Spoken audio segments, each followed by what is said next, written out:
Puncture গাড়ীখন লৈ গৌৰৱ গগৈ ডাঙৰীয়া নলবাৰীত আহিছে কিন্তু গৌৰৱ গগৈ যদি নলবাৰীত আহিছে নলবাৰীৰ ৰাইজক কৈ যাওক তেওঁ পাকিস্তানত গৈছিল নে যোৱা নাই কোনো অপৰাধ নহয় পাকিস্তানত যোৱাটো মুখেৰে কক গৈছিল নে যোৱা নাই হয় মই গৈছিলো নহয় মই যোৱা নাই আৰু কক তেওঁ যেহেতু deputy leader of the Lok Sabha তেওঁ ৰাইজক কৈ যাব লাগিব পাব্লিক ডোমেইনত ক'ব লাগিব থাকিব লাগিব হয়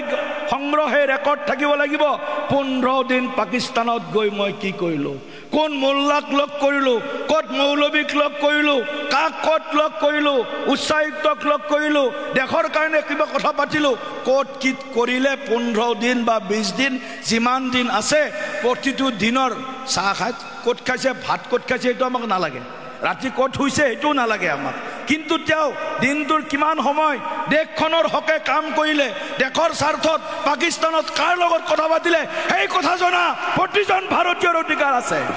আৰু তেওঁ জনাবই লাগিব এই কথা মোৰ পুলকা মাৰিলে সমস্যাৰ সমাধান নহয়।